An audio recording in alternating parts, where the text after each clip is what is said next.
Cadangan air tanah nasional kita sedang dalam kondisi kritis akibat perubahan iklim global dan anomali cuaca ekstrem. Pemerintah merespons dengan menerbitkan Permen SDM Nomor 14 Tahun 2024 yang mengubah total tata kelola perizinan air tanah.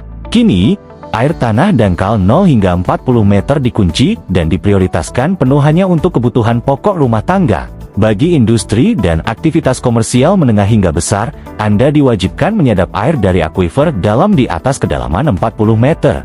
Ngeyel pakai sumur dangkal. Kuota air perusahaan Anda akan dibatasi ekstrem, maksimal hanya 10 kubik per hari.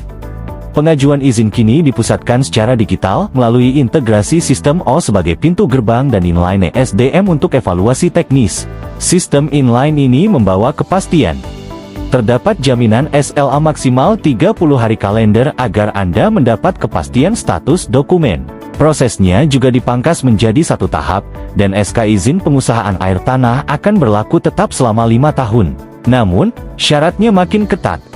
Anda wajib menyertakan data pengujian geolistrik sebelum mulai melakukan pengeboran. Anda juga diwajibkan melampirkan foto geotagging presisi dan pemetaan udara menggunakan drone untuk verifikasi lokasi. Sebagai kompensasi, perusahaan wajib membuat surat pernyataan kesanggupan untuk membangun sumur resapan. Jika butuh lebih dari 5.000 kubik per hari atau punya 5 sumur, wajib bangun sumur pantau dengan sensor telemetri. Pasca izin terbit, kepatuhan Anda diuji. Wajib lapor pemakaian debit dan uji kualitas air setiap 6 bulan sekali. Perhatian khusus untuk jajaran direksi. Saat ini ada risiko hukum tinggi. Jalur pemutihan sumur existing resmi ditutup per 31 Maret tahun 2026. Ini menciptakan kekosongan regulasi. Sumur lama yang belum diputihkan kini berstatus ilegal dan tak punya koridor hukum. Ancamannya tidak main-main. Operasional sumber daya air tanpa izin bisa dipidana penjara 1 hingga 3 tahun. Selain penjara, perusahaan dapat dikenakan denda finansial mulai dari 1 miliar hingga 5 miliar rupiah. Sanksi pidana ini dapat langsung dijatuhkan kepada direksi perusahaan sebagai penanggung jawab badan hukum.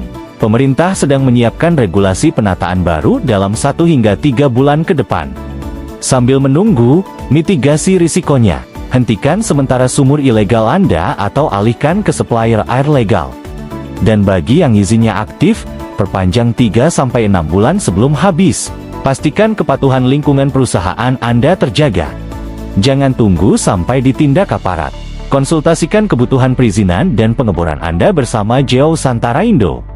Solusi legal dan aman.